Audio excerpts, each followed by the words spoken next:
While we're waiting for Tom Atchison, I'd like to give another kudo to one of my cohorts here on the team. He's been doing an amazing job with logistics. Joel Vinas. Give him a big round of applause.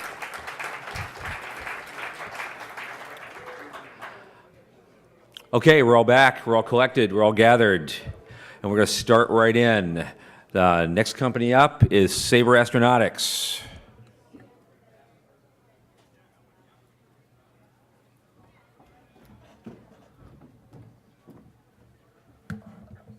Ready? Hello, I'm Jason Held. On behalf of Sabre Astronautics, I'd like to welcome you to the Predictive Interactive Ground Station Interface. It's a product which we believe is going to be the next generation in satellite control. PIGGY, as we affectionately call it, is software. It sits on your satellite ground station, and it allows your operators to really understand what's going on inside the satellite and also how those insides are affected by everything happening outside that satellite. Armed with this information, we believe that it's going to allow you to cut the cost of your mission operations by up to 66%. Now, a bit about us. We're a small group, but we're packing a lot of punch as far as our technical capabilities are concerned. We've got guys who worked on Hubble and the ISS. We've got PhD graduates from the world-class robotics lab at the University of Sydney. And we've got decorated officers from Army and Air Force Space Command. This is the problem. We all talk about reducing the barriers to entry to space, which usually means reducing the cost of launch or the cost of engineering in the satellite. But what a lot of people don't realize is that the cost of your operations actually accounts for up to a third of the cost of your total mission. Right? Looking at this slide, you could see why. There's a lot of contextual information. There's a lot of data. And the more complex the satellite, the more data you get, which means you hire more people. And it's all 2D, so there's no context, which means there's higher costs in labor and satellite downtime and training and insurance. Now, if you could dim the lights, imagine if you would, you are a space operator using PIGGY, and forget about text on a screen. Now you're visualizing everything. It's all right in front of your face. You can move around. You could control the scientific information like magnetic field models like you see here. Or you could click on a satellite in your inventory and take a closer look and view the sun ray casting straight to the satellite in the shadows, so you get real good situational awareness and environmental information. But what you really want to know is what's happening inside that satellite. So there you go. You could expand it out and look inside the guts. You can isolate different subsystems like your structures or your command and data handling, or your electric power subsystem, for example. And the important thing here is that you're in control of all the information you really want to see. It's very easy to find. It's there at a click of a button. But what happens if something goes wrong? Now the system needs to tell you something's going on. So let's say you have a solar flare or some other space weather event, and there you go. Components start turning red. Red means there's a defect that needs to be managed. Blue means that there's a defect that happened that you just need to take a look at, but it's recovered. So the point is the system is now prompting you for the information that's most important for your mission operations. Okay, now on the back end, we have complex systems models which are proprietary, which are world-class artificial intelligence, which can tell you the cause and effects of all your defects as they cascade through your system. This is important. The stuff on the left-hand side you're seeing is an actual event, space weather event, that happened on the NASA ACE Explorer. On the right-hand side, you see a chart which shows you the output from our model. And as you can see, they're almost exactly the same. It's dead on accurate. Our stuff works, right? So the graph below where you're seeing those circles and lines, what that's showing you is the actual variables and what's affecting what. That's showing you that the space weather and all the downstream effects to your satellite components. That's something we hand to our customers. This AI stuff gives us a unique advantage that we are the first in the world who's able to solve this important problem. And this is something that people have been trying to crack on in the mission operations community for the last 20 years. So what it does is understanding these relationships helps you reduce your risk. And reducing risk is to reduce costs. So there are a wide range of industries that are now paying attention to what we're doing and want to partner and collaborate with us. Areas such as transportation, finance, and energy are just the tip of the iceberg. But we don't want to talk about that. We want to talk about the satellite market, right? It's a $169 billion market. About 20 to 60 billion is in operations. And let's not forget about the $1 billion satellite insurance market. So we segment this into 3 different groups. Just think of it as large, medium, and small, but it's large, micro, and nano. The large market is kind of special because very high dollar value, and it's a fairly stable market, and they're more interested in the diagnostics tools than maybe the graphics at this point, but that's okay because the micro and nano guys, the smaller folk, are more interested in graphics and telemetry services, which for us works out really, really well in our business model because we're looking at an entry to the market by providing telemetry and operations services from Australia. We're there, we've got boots on the ground, we can support this type of a mission. And using that as development, as we develop from R&D up into the product state later on in 2014. So how this translates to revenue is we're looking at being cash flow positive with the first microsat sale at the end of year 2. And years 3, 4, and 5 scale up as we start getting the larger satellites online at about $1.2 million per satellite. So that gives us some possible strategic exits of an acquisition, or if we want to, we can sit around for another couple of years and look at an IPO. So in conclusion, guys, this is a great project. It's a game changer for the operations community. It's going to save them a lot of money, and we're ready to go today. So thank you for your time. What are your questions?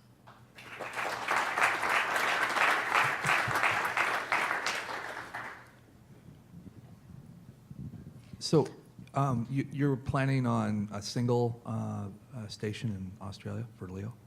Yeah, just to start off with, and we have an office. I mean, we are a small company, but we have an office with it's top floor, 3rd story. We got great line of sight. For how long? Well, we got it till 2014. Our lease is extendable. I mean, visibility of particularly with small sats and the other ones because they're moving pretty quick. Right? Yeah, 15 minutes is pretty normal, right? So the idea is for someone who's developing CubeSats, we see a lot of them here today, right. They got to communicate in this part of the world. So their options are they could talk to the Chinese or the Russians or the Indonesians, or along that track, we're in great position.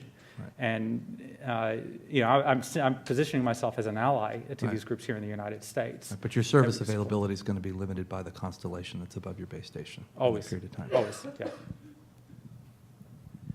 Yeah, in your plan write-up, you said that you were under discussion with Optus in Australia to try an experiment with them in August for trying your software with them. Question was, is that on track for an August demo, and what exactly are you going to try to do with them? Well, I can't talk in too many details about that. That's something that I really wanted to keep only on the business plan that you guys saw. But cat's out of the bag. Look, we have plans to take some data that they have that's old and repeat the experiment that we did on the NASA ACE Explorer. Right? So the NASA ACE is Advanced Composition Explorer. It's a space weather satellite, which is really good for us because we're able to make the connections between the space weather that's happening, that it's receiving on its sensors, and the actual effects on the satellite itself, and it worked great. So they're interested in seeing if we could repeat that for one of their satellites, that they know where the defects were, and to see if we could recreate that. I wanted to delve into the market size estimates a little bit more.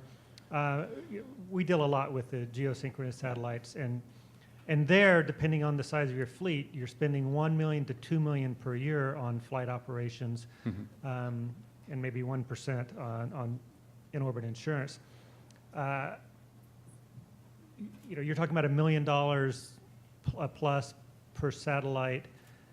How have you tested that price point? What sort of interest or pushback are you getting from the commercial satellite industry? We're not pushing any price point to our potential customers yet. The discussion is, let's see if it works, because there's, especially for what we're proposing, since people have been failing at solving it for so long, there's kind of a, people want to see it work first before we talk price. But the 1.2 million comes from previous discussions I had on the operations side when I was an Army Space Support Team officer, trying to do this from the other side of the coin, the offers that we were getting to do mission operations software without any predictive capability was roughly within this range. So, yeah, I mean, I understand your point. The customers might have a different pricing point. We're going to explore that as we go on. So, not being a technical person, Yeah. there's no way to retrofit satellites, so you can get the status of existing satellites, right? Like, Here's a simple so way to your think market about is it. the No, no. future satellites that are being launched. Is Yeah, that what I'm- here's the thing. Here's the way to think about it very, very simply to understand contextually the technology. Right now, everybody knows what happens on a satellite. You get telemetry. You get a lot of information. You put it on this 2D screen, and it lists. And if it does have automated alerts, if there's something wrong, you're sitting on your cup of coffee, and an alarm goes off. You run to the monitor, but it doesn't tell you why. So, for example, the Hubble Space Telescope team they'd have their screen like the Matrix looking for a word to turn red, and if something happened, then the whole team would gather together and spend hours, days, in some cases weeks with Excel spreadsheets trying to find correlations for a very complicated dynamic emergent system. And a lot of the times it comes down to intuition, because that's how we as human beings try and mitigate this problem. And what I'm saying is that we've got a system that's able to automate that whole thing for them.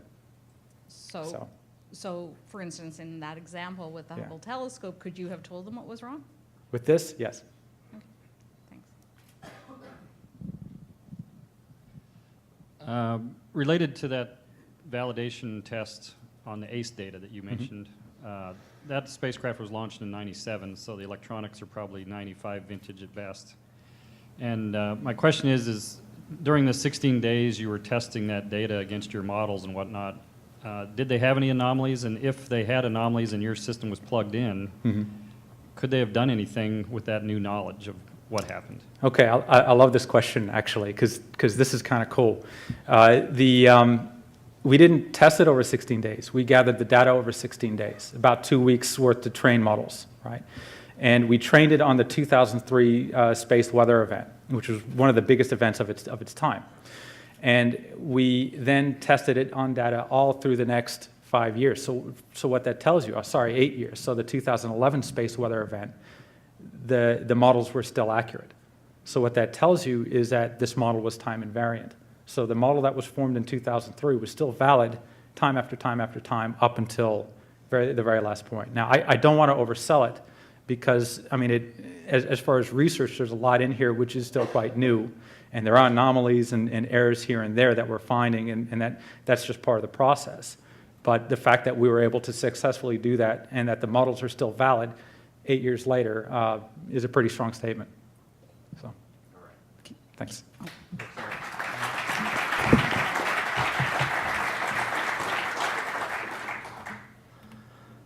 Okay.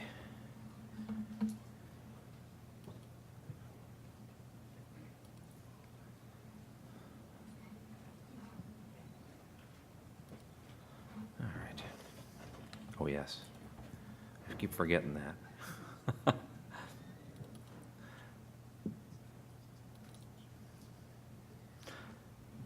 All right, next up, space ground amalgam.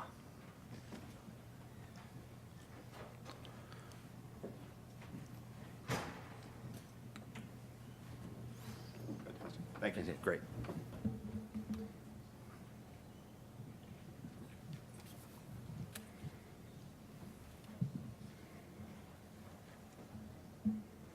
Good afternoon.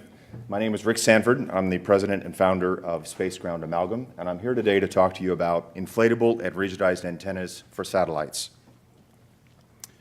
Applications like high-definition television, mobile television, fast internet, and mobile computing are driving insatiable demand for bandwidth.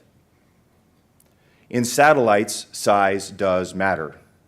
Big antennas equal the ability to support many customers and drive large amounts of revenue. Small structures for launch and low mass drive low cost and efficiency. So it works against both ends. And advances in material and chemical sciences, along with advances in shared memory polymers and nanomaterials, are enabling a new way for inflatable materials to support requirements in the market today. Our bottom line up front ask beyond being able to scale to any frequency and antenna requirement, is for $3.5 million to fund development of 2 antennas. By the way, with the sale of 2 antennas, we are profitable and returning about 114% to our investors. Our team is comprised of leaders in the marketplace that have successfully transitioned terrestrial technologies for use in space. We have expertise that spans mechanical structures for satellites, subsystem design, and over a half dozen nanosatellite developments over the past 5 years. Our go-to-market partner is Lagarde. They're an early pioneer and current innovator in the inflatable business, and they have agreed to explore the research and development phase as well as go-to-market with us. And importantly, with our partnership with NanoRex and their Space Act agreement, we have the ability to test our systems aboard the International Space Station post-launch. According to the 2011 space report produced by the Space Foundation, high-definition television and mobile next-generation applications are driving about a 3-fold increase in bandwidth requirements from data communication satellites. 3D television, which is coming, demands over 6 times the bandwidth required for links to close. Advanced materials, nanomaterials, and polymers, as well as new techniques to optimize post-rigidization, which is the process of inflating the antenna chemically or with UV rays, rigidizing the structure so it becomes permanent upon launch, are enabling us to look at this technology along with software optimization post-deployment. This helps our partners in the satellite operators and developers reduce deployment risks for complex mechanisms associated with big antennas. Comparing the rigid, the old inflatable, and the new inflatable, first off, the price points fit within the current budget. The costs, however, drop by roughly 1/2, which increases margin and gives us greater flexibility on the development side. I want to talk about risk. This team has success in addressing risks of new technology in the conservative satellite marketplace.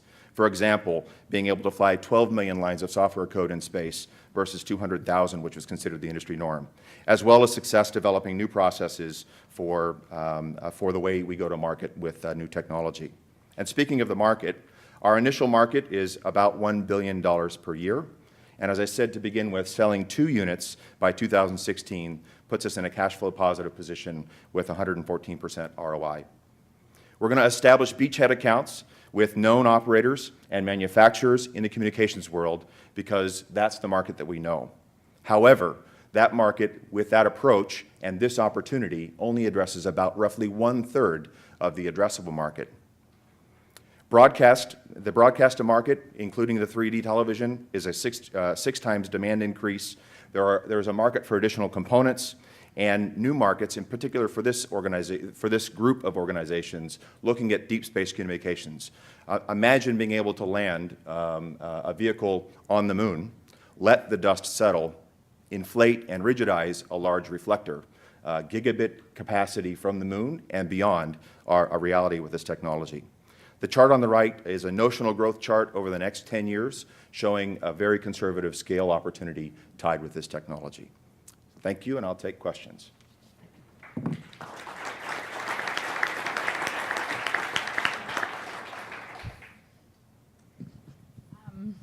A couple of questions. When I was reading the business plan, one of the things that I was a little confused by, I guess, was it seemed like you were buying an awful lot of your technology and wasn't sure what you were actually creating. Right. So great question. And the point in this market, the challenge is blending sort of the old tried and true market with the new market and new opportunity. And so leveraging existing technology and capabilities to the extent possible is important.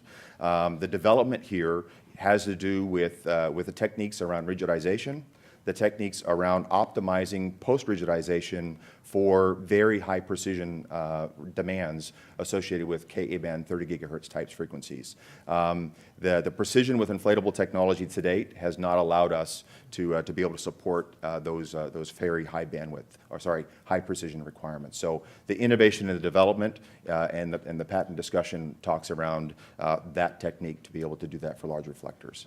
Okay. And can you do it with solar arrays as well as antennas? Yes, ma'am. So the research is required there. How we manage heat becomes an issue with solar arrays, but absolutely inflatable structures, booms, arrays, and antenna structures. There are some patents, by the way, that Honeywell owns right now around some of those in particular. But yes, solar arrays and any structures that you look at today, there is potential to look at using rigid components that are inflatable. Hoyt?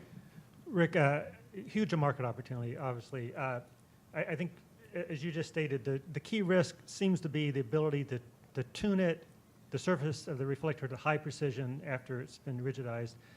Can you give us a little more comfort on why you think that's a risk you're going to be able to overcome? And Yes. So without being too specific, obviously, there are techniques and tools that are understood in the industry for being able to compensate in software for surface deviations, and being able post-rigidization to analyze that and build some software that compensates. Very high level. Yeah, related question, Rick. I can appreciate that, like Lagarde could make a perfect reflector, you know, at least within the specs you need. But when you talk about putting that huge reflector on the end of booms or struts or supports or whatever it is that gets it out there, when you talk about booms in your market here, is that the kind of boom you're talking about to hold that reflector out there, or would you always have that reflector on the end of composite tubes or something? Because those booms also need to be as precise as the reflector, otherwise you're off. That's correct. And so it's important to note that in the plan, and with the plan that I've articulated today, the structure, the support, how those pieces play together, the answer is all of the above and perhaps both. It will depend on the bus that we're flying on, the size of the bus, the structure that's there, the availability to support the interface. I spoke about new process, and this is in particular what I'm talking about. So I don't have the specific answer for you, but that's part of the R&D that needs to go on over the next 3 years for this development. Yes, sir. I had a quick question about kind of a materials related Yes. issue. Because you're using a quite different material technology that's involved in it, how is the lifetime of that compared to the satellite lifetimes with the existing technology that's there? Is it comparable? It's Does it have comparable. a longer life cycle, shorter life cycle, given the space environment? It's comparable, and in fact, it's important to note that we're focusing on the geosynchronous environment, which is much less harsh. Right. Post-rigidization, the technologies and the materials that we're using would fit well within the 12-year design life cycle of the average geostationary But spacecraft. satellite extension is always a very attractive That's option correct. that's out there, and there's a lot of folks working on that, and so That's you would correct. expect these materials to still extend beyand that, or So that's that might put an end to satellite extension capability. That's beyond my ability to answer at this point in time. I can absolutely find the answer for you, but I don't know the right Yeah, now. lots of people, once they get them out there and working, like to keep them. So. Absolutely right. But you know, the question is there enough margin to go 15 years or longer? Can absolutely provide that answer for you. Quick question about your test plan that Yes. you described with nanoracks. Yes. On the one hand, you're trying to validate a very large antenna that's maybe bigger than anything that has been up there recently. Correct. But nanoracks is focused on nano, you know, small Yes. stuff. So do you know how big you could get nanoracks to support a demo? You know, like how big of a demo? And is it So- scalable to what you really need? So it's a Analysis-wise. excellent question, Rex. So the test environment on the International Space Station is the External Platform Program, which comes online in 2014. And the specifics of the mechanics, first off, the up mass and down mass is via the Space Act Agreement on any of the launchers that are there. The infrastructure is aboard the space station to support our on-orbit testing. The question of how big of a reflector will we be able to deploy, it probably won't be 10 meters. And we're still in early stage conversation about that. What we want to test is specifically our ability to rigidize, map the surface, and do some performance analysis based on that, even on a small scale, to burn down risk. We're in the hostile environment in LEO. Well, it's not really hostile at that point, but more rigorous than what we see in GEO. And so we're taking a phased approach on the test side. And again, it's the reason the ask is to build the test unit and then 2 production units post that. The other question that you may be thinking about, I just want to add this, is what does the customer want? And we do have letters of interest from 2 satellite manufacturers right now, and we need to be in conversation with them about what their specific requirements are, so then we can design what our first product really needs to do.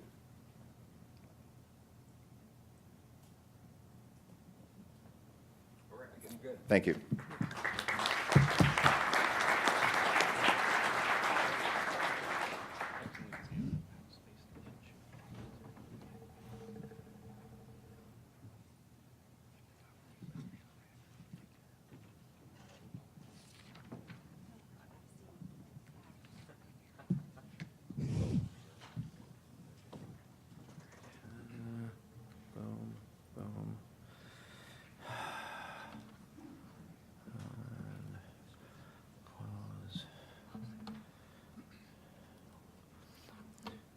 Fancy they make the thing, Windows is still clumsy.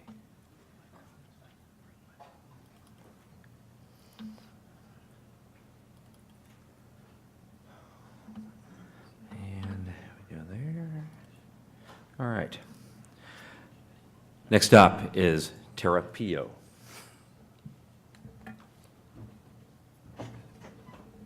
Good morning. I'm Elizabeth Leffel, representing Terapio today, and I'd like to talk to you about a unique opportunity to get involved in the development of a new therapeutic to treat radiation sickness.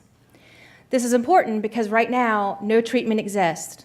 When individuals are exposed to ionizing radiation, they will get radiation sickness due to cell damage. This can cause cataracts, multiple organ damage, and cancer. In the general population, people are exposed to ionizing radiation, possibly from a deliberate terror attack or nuclear accidents and the cleanup thereafter. Clearly, space tourists are at high risk, in addition to astronauts, for radiation sickness due to solar flares or cosmic rays. In fact, on the space station, when an astronaut spends 6 months, they've received equivalent doses of radiation of 480 chest x-rays. The average person in a year receives approximately equivalents of 2 chest x-rays. The solution is RLIP 76. We have phenomenal non-clinical efficacy data for this product. When mice have been irradiated with multiple lethal doses of radiation and then treated with our RLIP 76 protein, there's greater than 90% survival compared to 20% in untreated controls. That's shown in the graph on the left.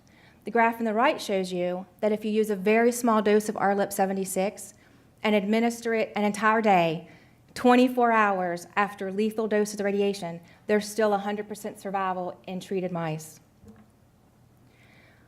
The human recombinant RLIP 76 protein is produced by E. coli fermentation. The drug is then formulated into proteoliposomes by a scalable process. It's incredibly efficacious in acute doses to high exposure radiation.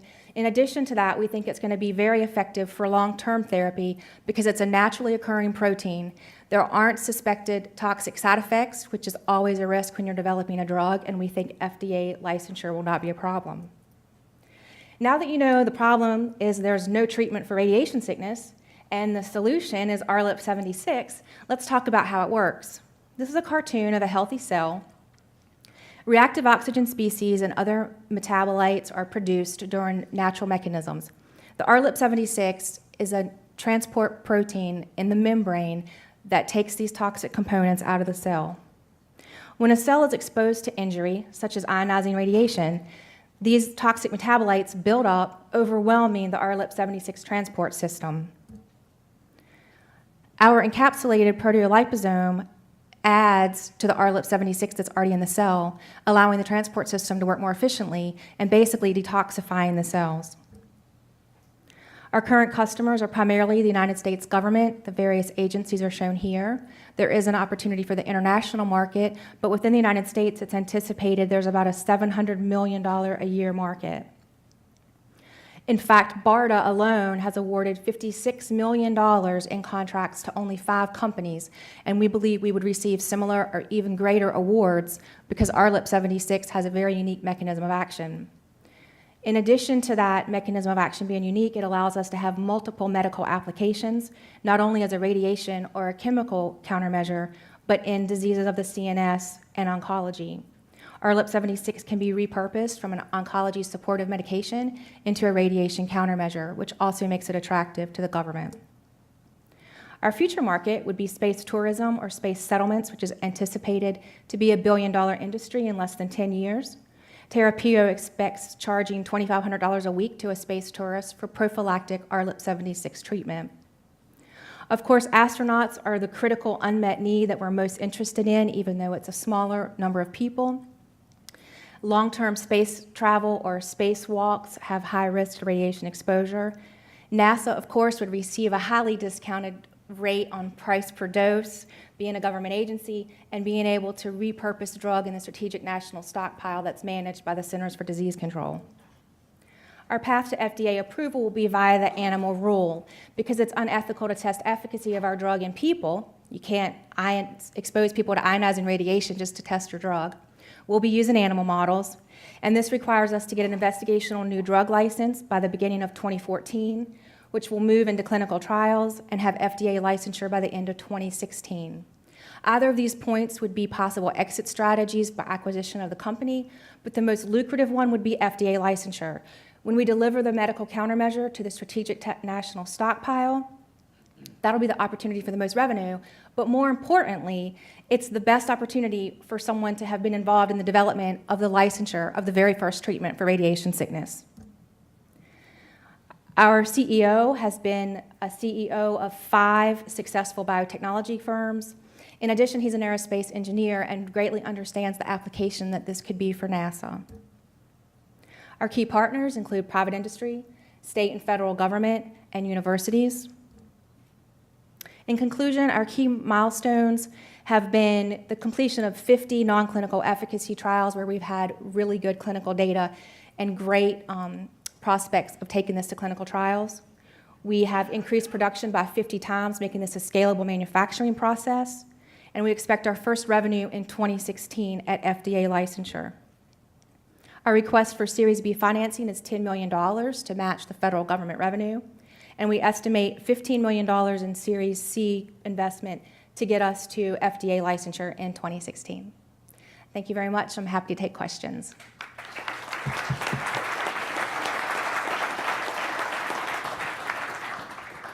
I guess I'll start. Okay. I think this is very interesting. I guess I have 2 questions. The first one is, I know you obviously can't test on people unless they're already exposed to radiation. And so is there potential for people to offer themselves as guinea pigs if the only other alternative is death?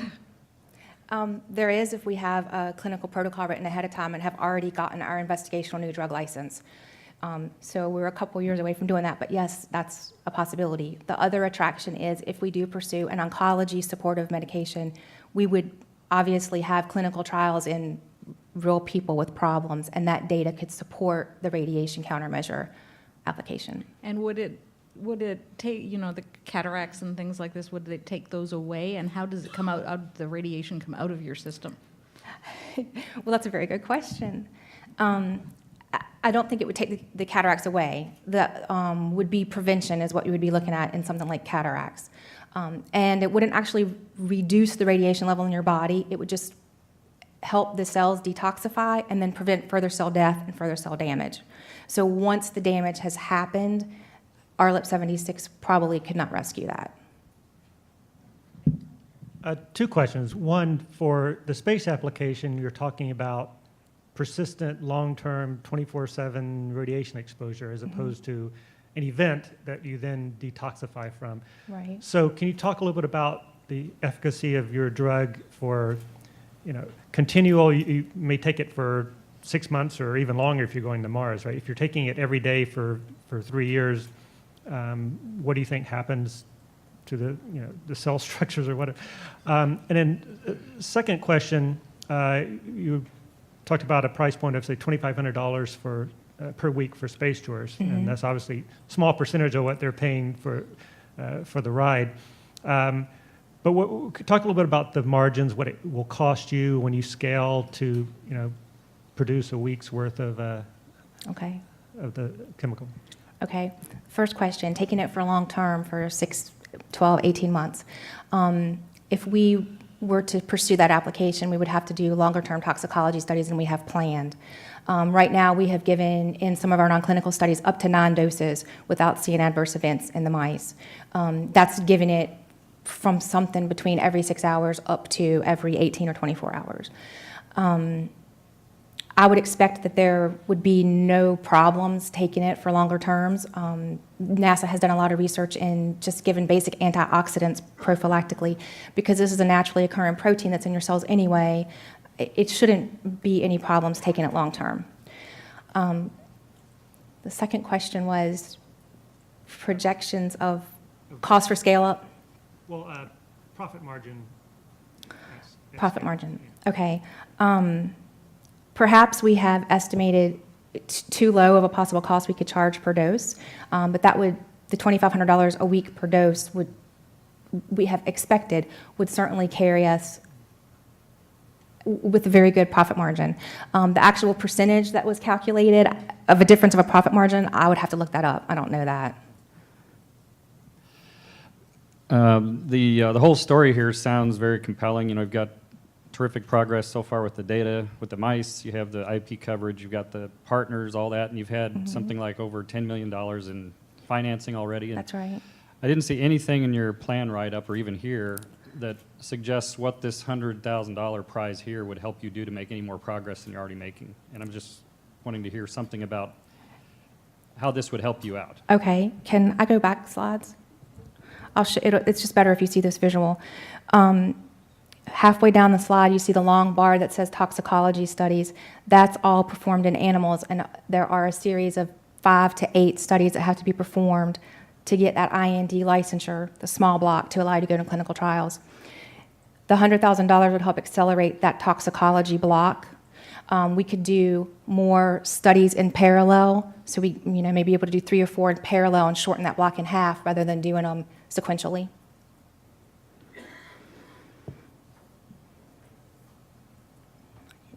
Anything else?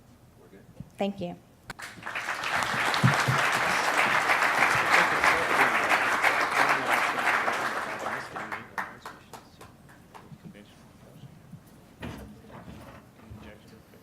All right.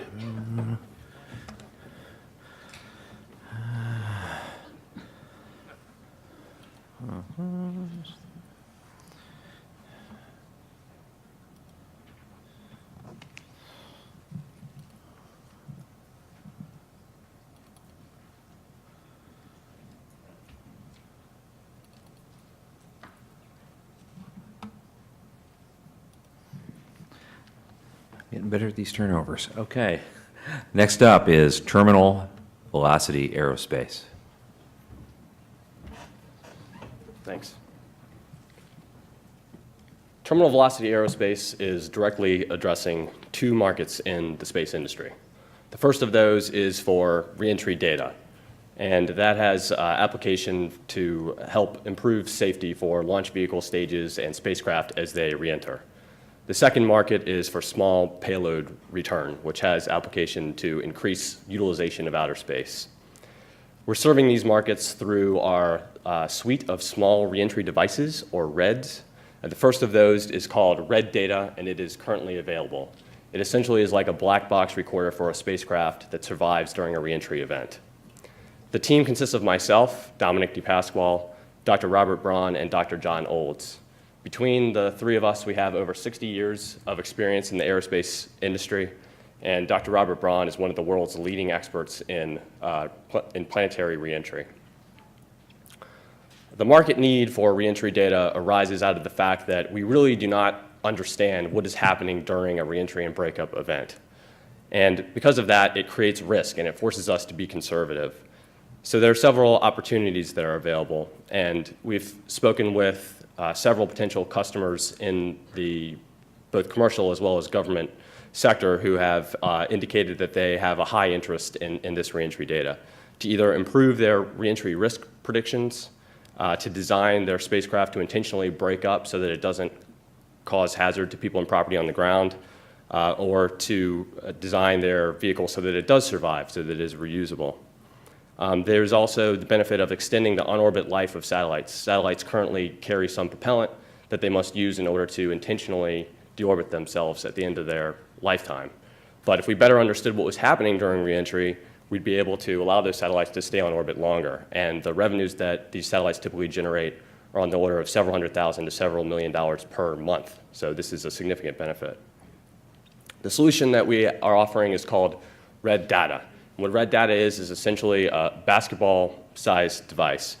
It rides along with the customer's launch vehicle stage or spacecraft, travels to space, and when that stage or spacecraft has completed its mission and deorbits, the Red Data device wakes up. And it begins collecting data during the reentry and breakup event. It collects pressure and temperature and accelerations and so on. It survives reentry, and then it broadcasts or transmits the data that it's collected back to us at terminal velocity aerospace, which we then deliver to the customer. The enabling technology for this is called the Reentry and Breakup Recorder, which was developed at the Aerospace Corporation in partnership with NASA Ames. Several $1 million have gone into this. Reber was successfully flight proven on the HTV-2 vehicle, and there are currently 2 more demonstration units of the Reber that are on orbit that will return with the ATV and HTV vehicles respectively. Reber is the underlying technology for our first product, Red Data. But Red Data also serves as a springboard for us to offer other products and services. And the first of those that we are currently working on is called Red Sensor. It's in the safety and data category on the left side of your screen here. Essentially what that is wireless sensors distributed throughout the host vehicle so that we can collect a much more robust and high-quality data set. We're also working on miniaturization of Red Data and Red Sensor. I said that these things are basketball-sized devices. We can get them down to softball size so they can be much more easily integrated with our customer vehicles. In the utilization and payload category, currently available, we have a device called Red Test, and essentially what that is the Red Data core, but it allows our customer to put their own thermal protection material or small electronics, whatever sort of small space technology they want to test and qualify, which is a huge deal in the space industry.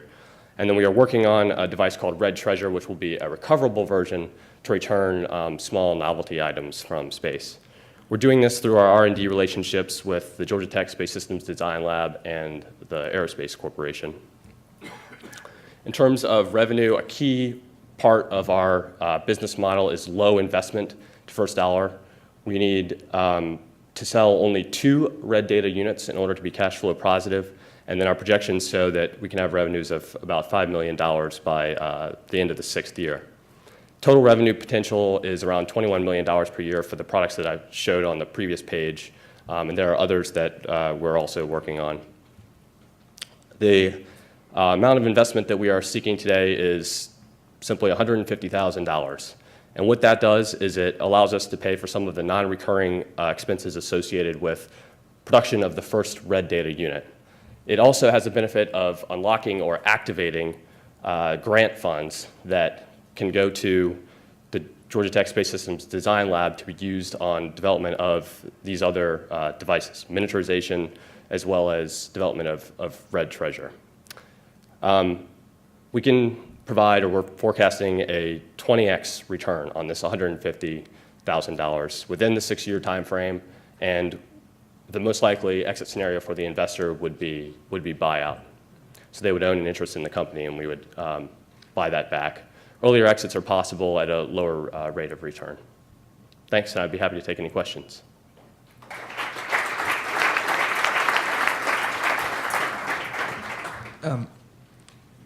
Can you help me understand again how understanding or how having a better comprehension of the deorbit process with the vehicle is actually going to provide on-orbit life extension, particularly I would imagine at GEO where that's of real value?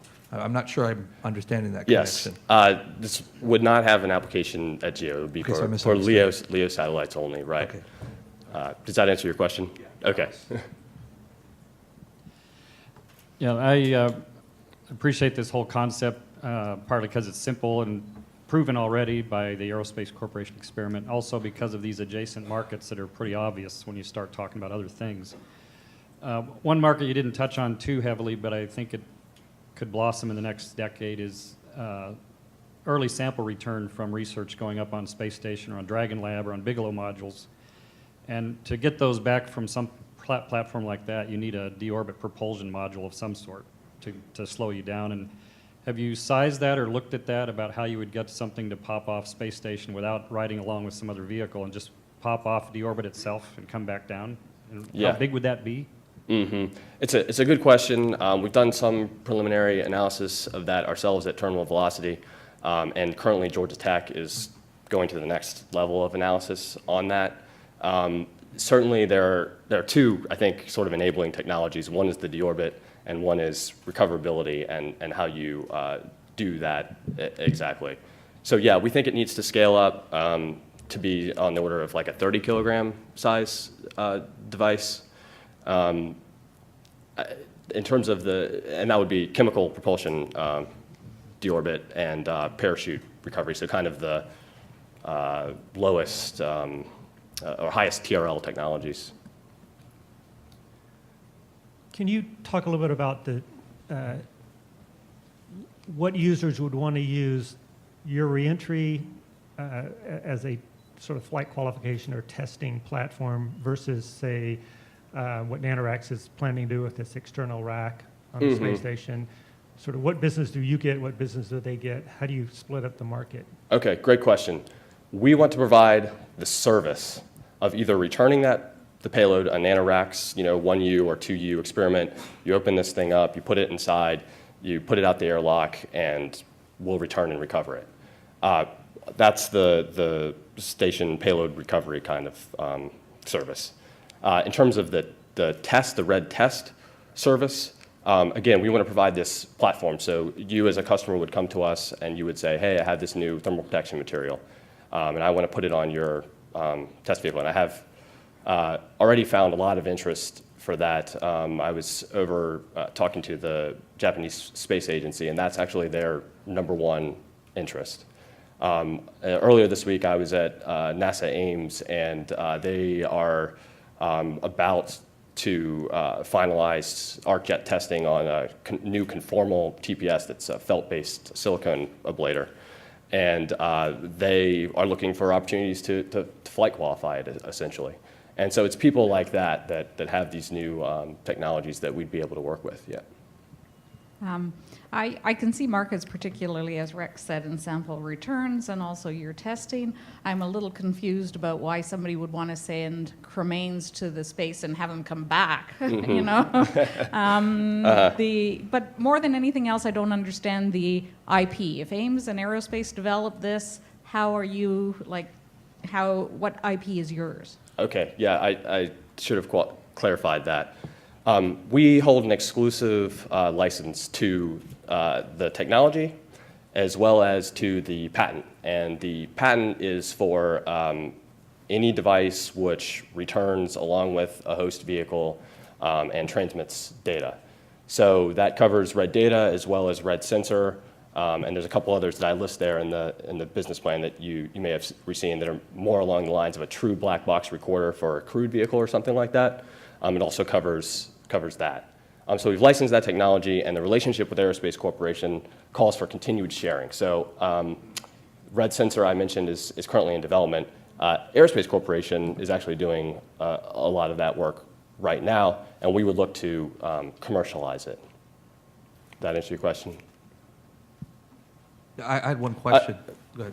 Sorry, maybe to add to that, I do think at the same time we are going to be generating our own intellectual property that would come out of Georgia Tech. Georgia Tech will do some development of some of these devices to a certain stage, at which point terminal velocity would have to take over and bring it to the kind of detailed design level. So there would be our own IP that's generated. That was the question I was going to ask about, because it looks like you're making a pretty good investment in Georgia Tech to do a lot of the development here, and yet those are going to be key team members with knowledge and expertise in here. Are they going to be coming on board with you later? Is that your thought? Or, I mean, are we talking about Georgia Tech professors who've got tenure and a very comfortable situation? And what's the risk pieces there for the team with you if you can't find those guys? Sure. Bobby's time, our Chief Technical Officer, Bobby Braun, his time is somewhat split between his responsibilities at Georgia Tech and his responsibilities as Chief Technical Officer within our company. He has graduate students that are working on this project now, and the ideal situation would be that one or more of these graduate students essentially transitions with the technology that has been developed into our company. Mm-hmm. And with the people that we have and the timelines that we're looking at, that seems like it could be a realistic situation. But if you're fully funded, he's not going to leave Georgia Tech. I can't totally speak to that. I mean, I'm not trying to make any news here. It's a big team risk issue, okay? You're investing in some people, and they're going to be a core part of your organization, and other people are going to want to invest in that as well. Yes, absolutely. But to be clear, though, Bobby is highly involved, especially on the technical side. All right. Thank you so much. Thanks.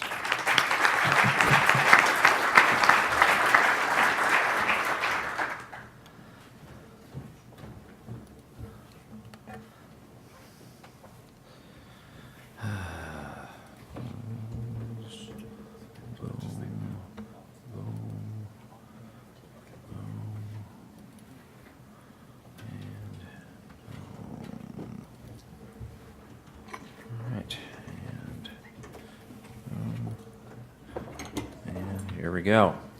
Last up, unreasonable rocket.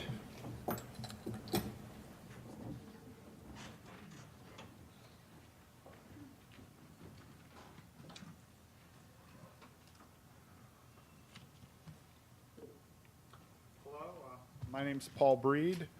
I'm with Unreasonable Rocket.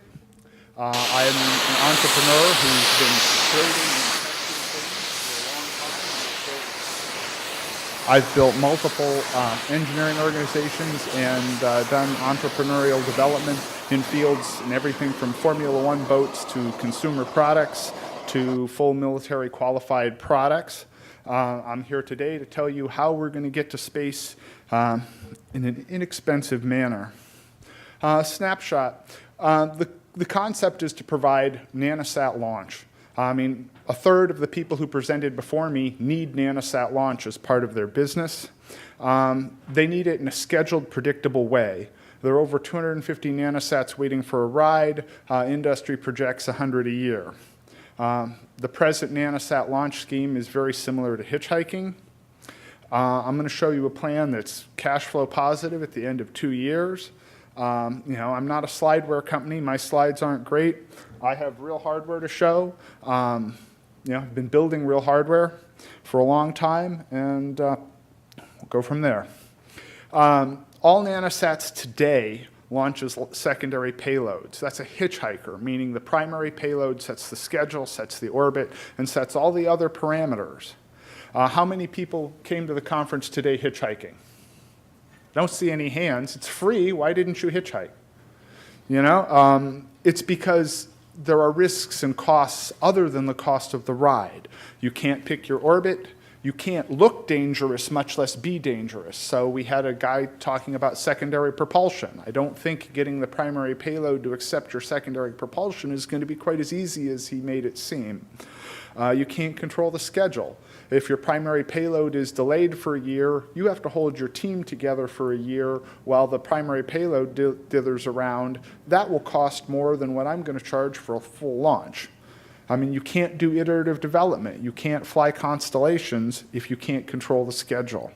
So Why now? Nanosats started out as an educational curiosity. There are now businesses that have launched multiple satellites for revenue-paying customers accomplishing real missions. They don't like 2-year launch uncertainty and schedule weirdness. They want certainty. There are new manufacturing technologies such as 3D printing, automated winding that lets a small team build things that would have taken hundreds of people in the past. We wish to leverage that. The first round of private commercial enterprises are happening now. We've got SpaceX, Planetary Resources, Virgin Galactic. I like to say NASA is IBM, SpaceX made a really nice DEC VAX, and I want to be the Apple II. And if you see the vehicles across the bottom, the rightmost picture is them sitting in my garage. Both of those have flown. The technical approach, a very, very simple 3U CubeSat launcher, pressure fed. Automated construction of wound tanks and structures. It's industry standard method of developing wound tanks. I can go over that later. 3D printed motors. This 3D printed stainless motor has got over 20 minutes of firing time. I think it's the first ever regeneratively cooled biprop 3D printed motor fired in the history of the world. Automated mission control. This was the mission control box with the automated checklist that we flew our LLC vehicle with. You know, I can drop it on the ground and kick it, and it's pretty much bulletproof, but it goes through all the pages of the checklist automatically. It says you're ready, you're not ready. Concept is to launch from a fishing boat. You put the thing in a sealed culvert pipe at the factory, you drop it in the water, you back away, it floats upright like a spar buoy, you launch it. Quarterly scheduled launch, 400K if you go on our launch campaign, meaning if there are 5 people ready to go, we'll launch 5 people on that and charge them 400K. If you want a schedule of your own, it's 600K. We've built and flown prototype versions of most of the pieces necessary. Here are some of our wound tanks. We've dealt with the FAA with regulation. The global market is a many billion-dollar market. I could stand up here and ask for a $100 million check to address that directly, and you'd laugh at me correctly. This plan achieves that end goal by addressing the first profitable plateau, the sort of smallest plateau that can be done and achieve cash flow positive. Initial plateau is 10 million a year or 25 launches. We've got some competition. Here's a curve of actual CubeSat launches following a nice exponential. The business fundamentals, 400 and 600K price points, 125K vehicle cost, 50% gross margin, cash flow positive at the end of year 2, do cash flow funded growth to become a large company. The exit plan is to build a viable business. We're showing revenues in the $10 million range at the end of 4 years, cash flow positive at the end of year 2, and we're looking for about $1.5 million that gets us to cash flow positive. 1/3 capital, 1/3 operating expenses, 1/3 salary.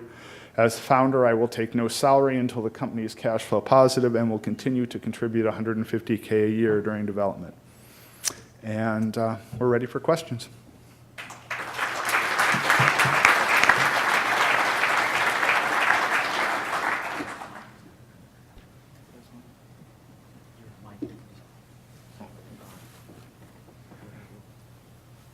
Can you hand that to them? There, is that better? There, now I've got the mic on. So yeah, I just handed some hardware you can pass around and look, so go ahead. So one of the questions I had, one of the key aspects, it seems, of your technology is the 3D printing technology here for metals. But at what size can you actually scale this? Because, I mean, this is a nice model demonstrator, but you're going to need a lot That's bigger actually the size that the 3rd stage motor would be for a 3U launcher. It would have a larger expansion cone, but that's actually about 80 pounds thrust, which is about right for a dedicated 3U launcher.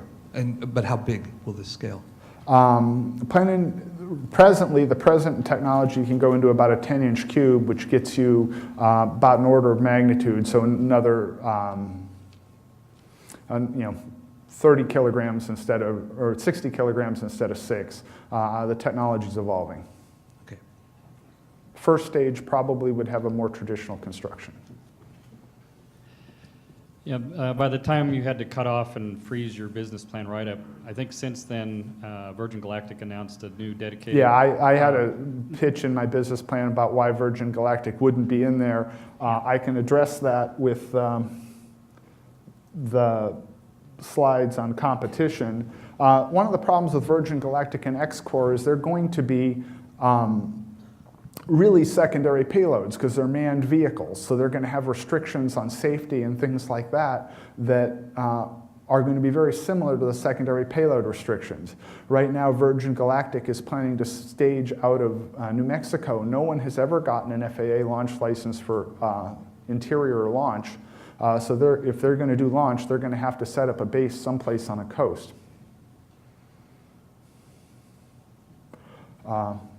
They're also in the $10 million launch price, not the $500-600K launch price. Could you summarize for us the test program you've already had and what still needs to be done in terms of what your rocket has achieved and where it needs to go? So we have a bunch of pieces of, we have flown guided liquid propellant vehicles for the Lunar Lander Challenge. The primary complexities that we don't have from that are we need to get the mass fractions, which is largely dependent on tanks, and we've partnered with Microcosm to develop very lightweight tanks. We have tanks in hand that have the mass fraction necessary to do this. This is one of our structural test items. We haven't done staging and we haven't done supersonic aerodynamics, which are pieces that we haven't done. We're working on the supersonic aerodynamics with friends of ours at a company called Flowmetrics and also flying some experimental aerodynamic guided stuff, supersonic. Motors, our group has fired things from 75 pounds to 35,000 pounds. We've fired a 35,000 pound hybrid motor. I don't personally like hybrids, but I had a customer for that and did that. And so it's mostly stand up a business and take all the pieces we've been developing for 4 years and turn it into a launcher business. Yeah. I've basically been doing this myself, and, self-funding in the several hundred K a year range, developing bits and pieces, and the question becomes, is it now the time to turn it into a real startup?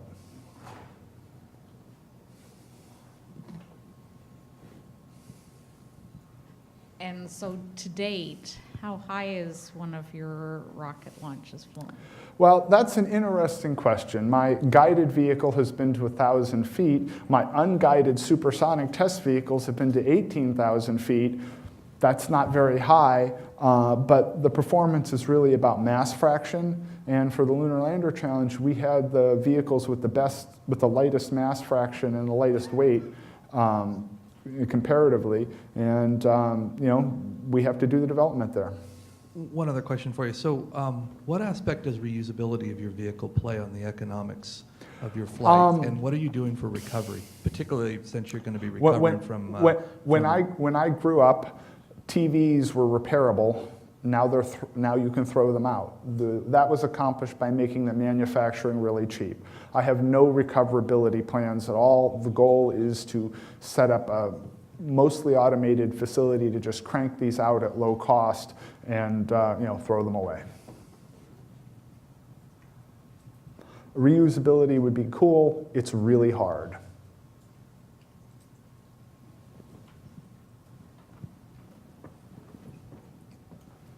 I guess we're good. All right.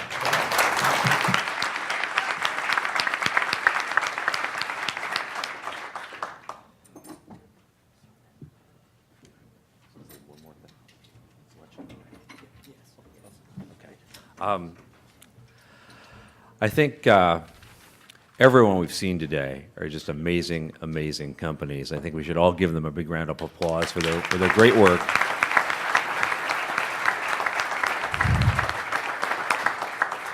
And may I predict that the judges are going to have a very, very tough time making a final decision out of those 10 companies. Now it's time for lunch. Yeah, we invite you all to join us for lunch in the Magnolia Room on the first floor, where Eric Anderson will be discussing the plans and future of his company, Planetary Resources. That is at, I believe, 1:45, or it starts at 12:15. Yes, see you guys there. The stuff on the left-hand side you're seeing is an actual event, space weather event, that happened on the NASA ACE Explorer. On the right-hand side, you see a chart which shows you the output from our model. And as you can see, they're almost exactly the same. It's dead on accurate. Our stuff works, right? So the graph below where you're seeing those circles and lines, what that's showing you is the actual variables and what's affecting what. That's showing you that the space weather and all the downstream effects to your satellite components, that's something we hand to our customers.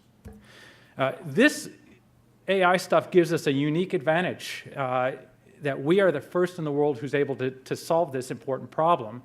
And this is something that people have been trying to crack on in the mission operations community for the last 20 years. So what it does is understanding these relationships helps you reduce your risk. And reducing risk is to reduce costs. So there are a wide range of industries that are now paying attention to what we're doing and want to partner and collaborate with us. Areas such as transportation, finance, and energy are just the tip of the iceberg.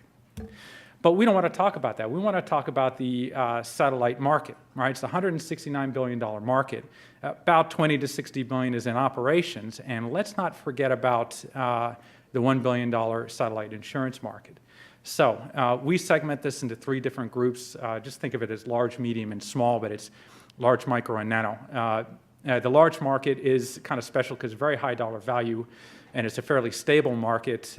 And they're more interested in the diagnostics tools than maybe the graphics at this point, but that's okay because the micro and nano guys, the smaller folk, are more interested in graphics and telemetry services, which for us works out really, really well in our business model because we're looking at an entry to the market by providing telemetry and operations services from Australia.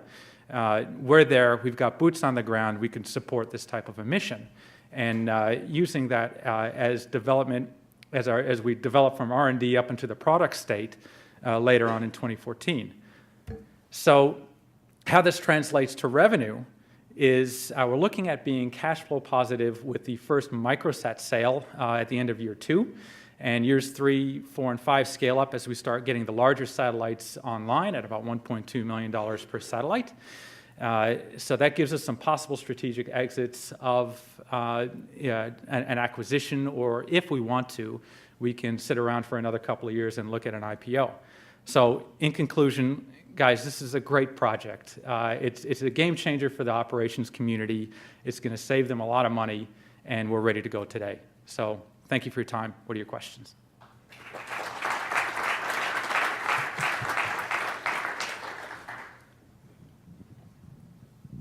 So you're planning on a single station in Australia for LEO? Yeah, just to start off with, and we have an office. I mean, we are a small company, yeah. So, but we have an office with it's top floor, 3rd story. We got great line of sight. For how long? Well, we got it till 2014. Our lease is extendable. I mean, visibility of particularly with small sats and the other ones because they're moving pretty quick. Right? Yeah, 15 minutes. You know, is pretty normal, right? So. The idea is for someone who's developing CubeSats, we see a lot of them here today, right. They got to communicate in this part of the world. So their options are they could talk to the Chinese or the Russians or the Indonesians, or along that track we're in great position.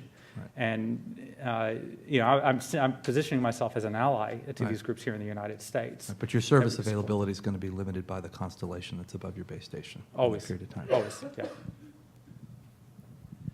Yeah, in your and you know, the more complex the satellite, the more data you get, which means you hire more people, and it's all 2D, so there's no context, which means there's higher costs in labor and satellite downtime and training and insurance.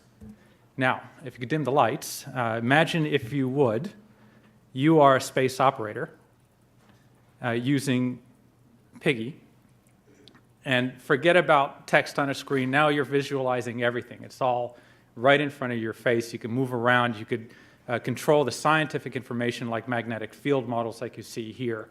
Or you could click on a satellite in your inventory and take a closer look and view the sun ray casting straight to the satellite in the shadows, so you get real good situational awareness and environmental information. But what you really want to know is what's happening inside that satellite. So there you go. You could expand it out and look inside the guts. You can isolate different subsystems like your structures or your command and data handling or your electric power subsystem, for example. And the important thing here is that you're in control of all the information you really want to see. It's very easy to find. It's there at a click of a button. But what happens if something goes wrong? Now the system needs to tell you something's going on. So let's say you have a solar flare or some other space weather event, and there you go. Components start turning red. Red means there's a defect that needs to be managed. Blue means that there's a defect that happened that you just need to take a look at, but it's recovered. So the point is the system is now prompting you for the information that's most important for your mission operations. Okay, now on the back end, we have complex systems models which are proprietary, which are world-class artificial intelligence, which can tell you the cause and effects of all your defects as they cascade through your system. This is important. While we're waiting for Tom Atchison, I'd like to give another kudo to one of my cohorts here on the team. He's been doing an amazing job with logistics. Joel Venias. Give him a big round of applause.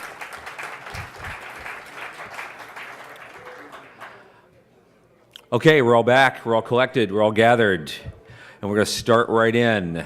The next company up is Sabre Astronautics.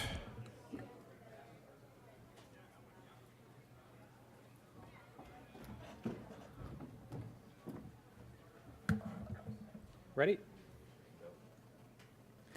Hello, I'm Jason Held on behalf of Sabre Astronautics. I'd like to welcome you to the Predictive Interactive Ground Station Interface. It's a product which we believe is going to be the next generation in satellite control.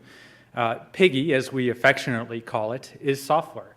It sits on your satellite ground station, and it allows your operators to really understand what's going on inside the satellite and also how those insides are affected by everything happening outside that satellite.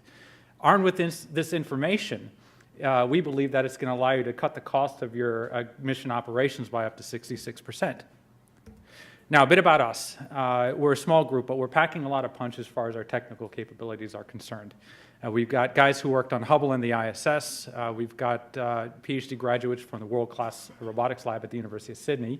And we've got decorated officers from Army and Air Force Space Command. This is the problem. We all talk about reducing the barriers to entry to space, which usually means reducing the cost of launch or the cost of engineering in the satellite. But what a lot of people don't realize is that the cost of your operations actually accounts for up to a third of the cost of your total mission.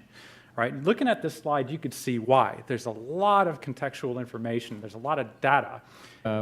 Plan write-up, you said that you were under discussion with Optus in Australia to try an experiment with them in August for trying Yes. your software with them. Question was, is that on track for an August demo, and what exactly Yes. are you going to try to do with them? Well, I can't talk in too many details about that. That's something that I really wanted to keep only on the business plan that you guys saw. But you know, cat's out of the bag. You know, look, we have plans to take some data that they have that's old and repeat the experiment that we did on the NASA ACE Explorer. Right, so the NASA ACE is Advanced Composition Explorer. It's a space weather satellite, which is really good for us because we're able to make the connections between the space weather that's happening, that it's receiving on its sensors, and the actual effects on the satellite itself, and it worked great. So they're interested in seeing if we could repeat that for one of their satellites, that they know where the defects were, and to see if we could recreate that. I wanted to delve into the market size estimates a little bit more.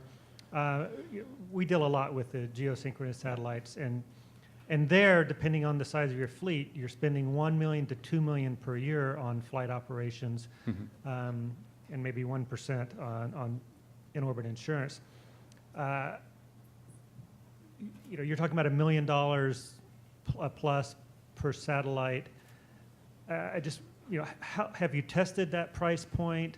What sort of interest or pushback are you getting from the commercial satellite industry? We're not pushing any price point to our potential customers yet. The discussion is let's see if it works, because there's, especially for what we're proposing, since people have been failing at solving it for so long, there's kind of a, you know, people want to see it work first.